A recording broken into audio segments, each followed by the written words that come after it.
Yeah, just about to say most of them, a lot of them have died. Yeah, a lot of those guys are gone. A lot of your running buddies from back in the day. Hmm. There's one, he and I started communicating over the phone. I owe him a call now. He called me about almost 2 months ago. I haven't returned his call. He lives in, I think, Syracuse,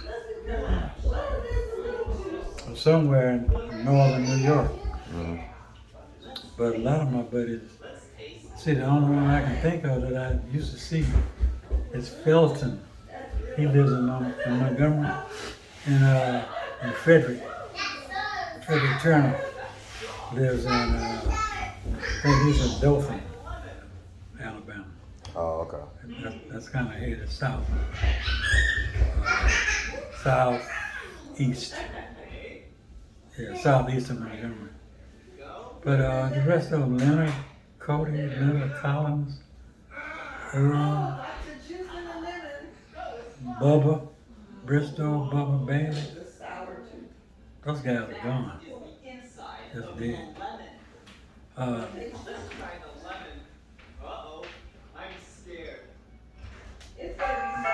guys in the service. I was surprised. I met a guy, I think,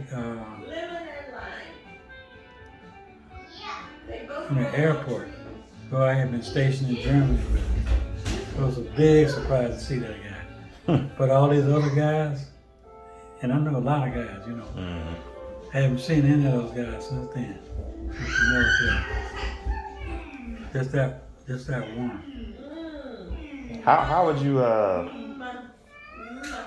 how would you talk about your time in the service? Do you remember it as a positive experience, or was it?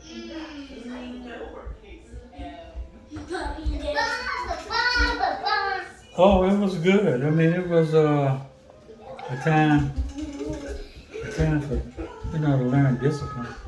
Matter of fact, that's why I went into service. That's why I quit school, because I knew I needed an abrupt change in my life. I wasn't doing well in school.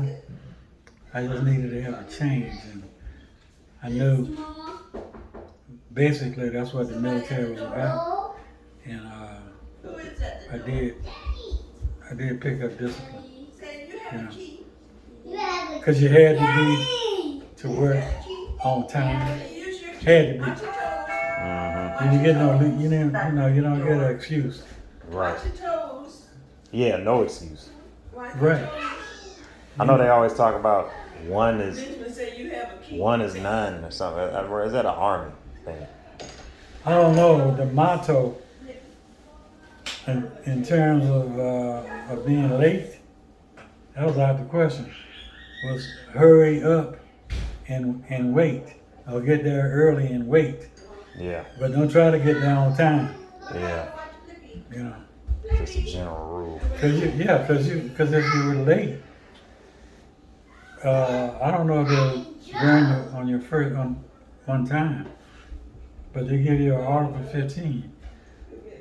Article 15 was like a big demerit, and if you got, probably, it depends, you know, it was at the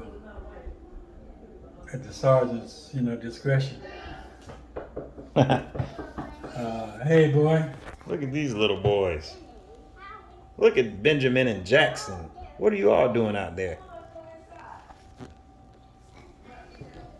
If you got like 2 Article 15s, you could lose a strike. You know, if you got another one, you know, they could throw you in jail. So that's what Article 15s would do. If you had Article 15s in your record, you weren't going anywhere in the service. Wow. You wouldn't get promoted. You could lose a strike. Yeah, sometimes I don't like being early. As strange as that sounds, it feels like a waste of time. Like if you get there too early, you're just sitting there waiting on somebody that's probably gonna be late too. you know, or when they're late, it makes it even worse. Like, but I'm generally on time though. I'm very rarely late. I would. Well, I didn't have a real good record of being early. I usually try to be on time, and as a result, I be late sometimes. Not critical, but I mean, if you're supposed to be there at 8:30, you got there at 8:32. that's late. It's still late. You're late. It's just like walking into a meeting is 8:32, and the meeting starts at 8:30. Yeah. Mm-hmm. Yeah, I picked up a lot of discipline. When I went back to school, I was all A's, for example. And decent for the first year, first 2 semesters. After that, I just B's and A's. Do you think that the military structure is something that all kids that might be dealing with maybe disciplinary issues, you think they all should experience that? Would you be for something like that? Almost like a Mandatory. Yeah, mandatory military academy or something. For the ones who clearly have behavior issues.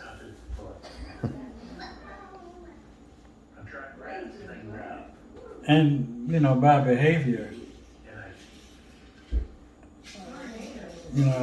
I just described in my case as a lack of discipline. I don't think I had a behavioral problem, per se. I would procrastinate. That's what I mean by, discipline. But to you, it was urgent that you fix it somehow. Yeah, I knew I had to fix it. So why was that so strong? Oh, because I had punched out of one school just because I didn't study. I just wasn't motivated. Yeah. I would try to read and I couldn't concentrate. And then I went to Alabama State in Montgomery and was just making C's. Nothing but C's. And I was making C's when I wasn't taking but 3 courses. Mm-hmm. So yeah, I used to make a lot of C's. so after about 3 quarters of C's, I said, I can't go on like this. And I always said it would take. I needed an abrupt change. Mm-hmm. Something that would almost catastrophic. Kind of on that level. I needed to have an abrupt change, and I dropped out of school with the intention of joining the Air Force. And after was there anybody close to you? Was there anybody in your family in the military? Nope. My uncle, my dad, were not in World War. Let me see. My father, he must have been too old. Because the draft in World War II was probably from 39. No. Whenever the United States ended the war, I think it was from 39 or 40. Yeah. Because he was born in 1902. So he was already past age. Oh, he was already too old. Yeah, too old for that. And my uncle, probably, let me see. I don't know about it, because he wasn't in World War I. He was born in 1889. World War One was in 2017. So I mean 1917? yeah, 19. Oh yeah, what did I say? 2000. 1917. That's when World War One was, and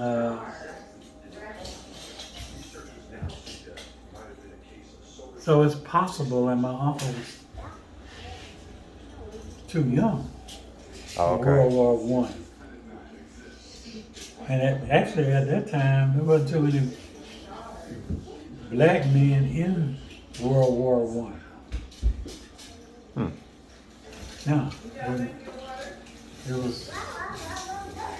wasn't too many black men in the war, in the military. Yeah, because in World War II, I think black soldiers had menial kind of jobs, that kind of thing. But I know black people were in the Civil War. Yeah, but they were runaway slaves Okay. who went to the north and joined the Union Army, and they still were, third-class citizens. Yeah. And I don't know how true that story was, like Glory. Yeah. That's the first thing I thought about. Like, it seemed like they had an entire platoon of them or whatever. Yeah. And it might have been, they had it glorified. Yeah.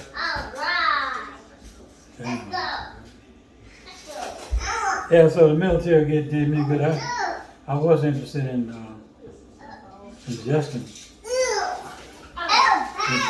The only thing you and I talked about for you. I think I kind of wanted to be in the Air Force or something. That was something that I could see myself doing for some reason. But, I never. So you never wanted to pursue the military so you got what you needed out of it? Absolutely no interest in staying in the military. I wanted to get back to the world. That's what we used to call it. So why do you think so many guys decided to stay in the military? Because I'm sure some of the guys you probably were friends with stayed in there. Or did anybody make a career out of it?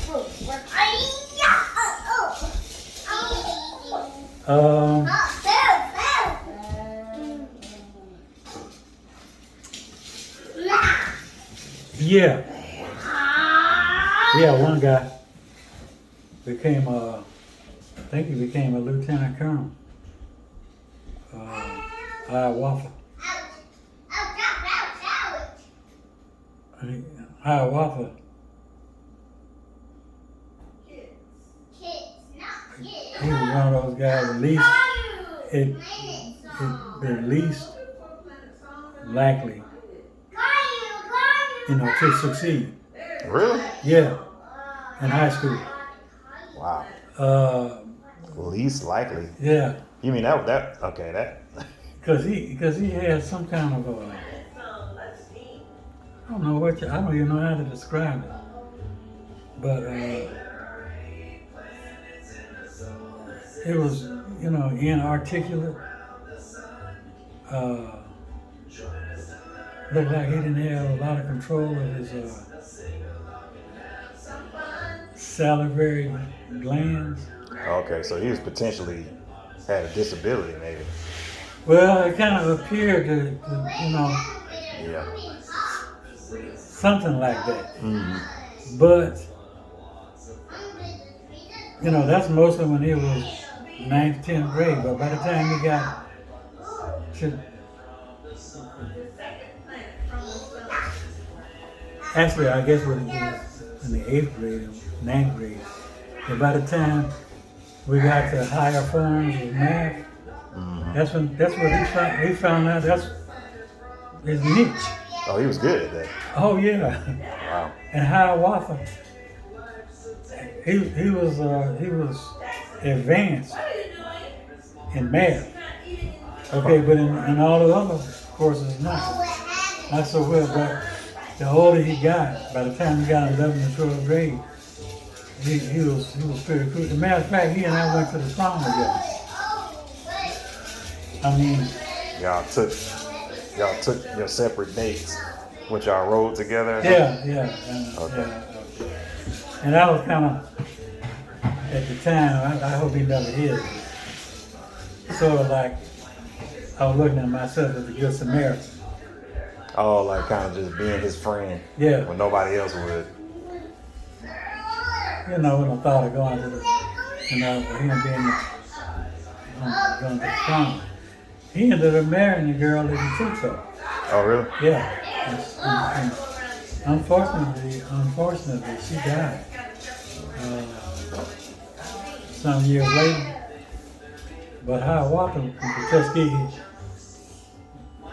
same time I did in the engineering program. They had a good engineering program. You know, our cousin Ronnie Boyd. Yeah. In Texas, right? Yeah, Ronnie Boyd went through that engineering program and became a PhD in engineering. Wow. And the chairman of the engineering department at Prairie View. But anyway, Hiawatha, they said he broke the grade point record in Tuskegee's engineering department. And So was he also kind of like a recluse? in the early years, he was kind of he was a klutz. You know what I'm saying? Yeah.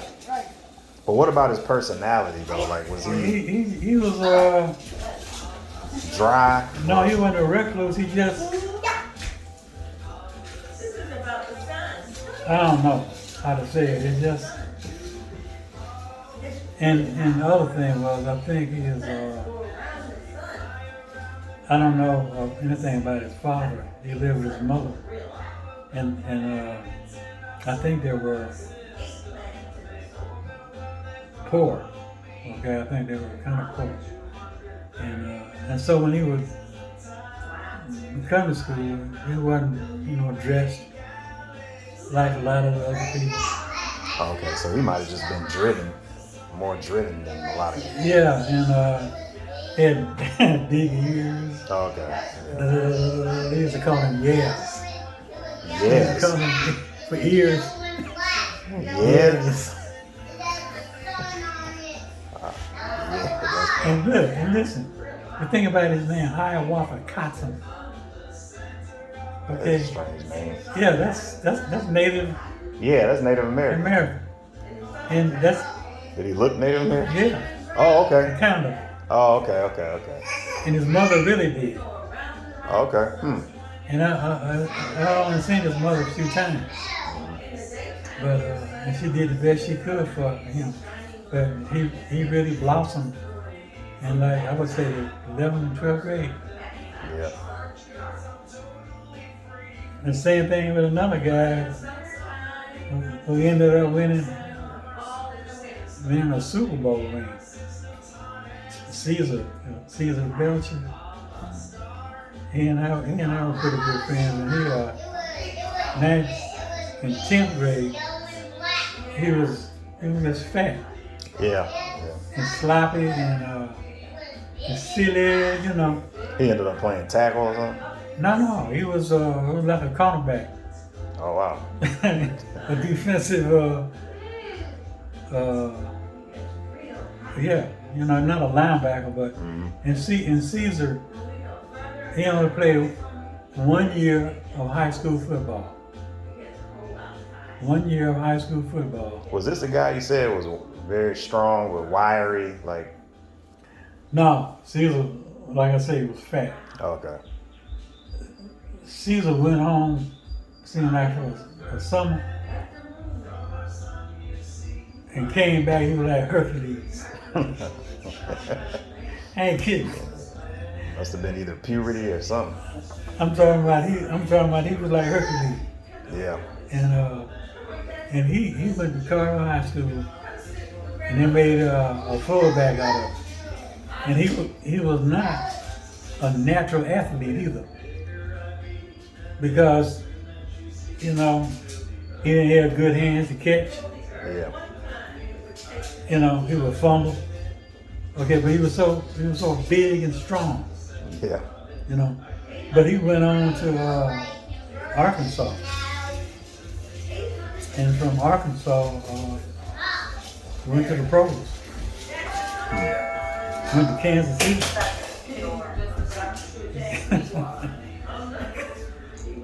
He got a Super Bowl ring.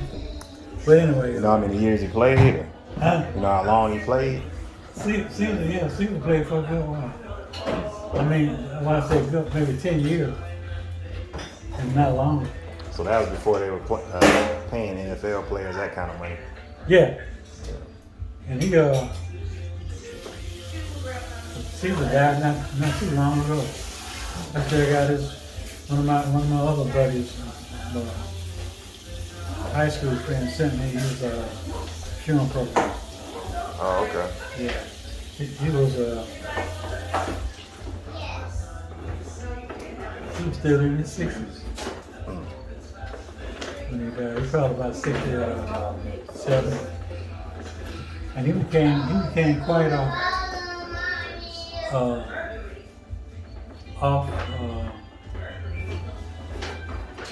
off-season personality. Yeah. Yeah, but,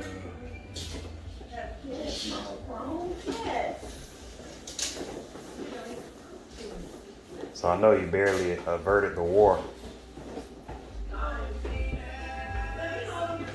The Vietnam War. yeah, I guess I will. I mean, like I said, I dropped out of school with the intention of joining the service, and got cold feet, tried to get back in school, and they said no.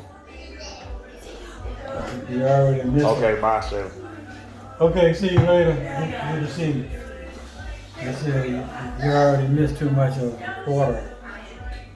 You can't get back in if we change the classification. Oh, Okay, when you dropped out, we changed the classification. So I said, oh my so God. Grandma didn't know anything about any of this. About me dropping out? Yeah. I don't know. You said bye to Jackson.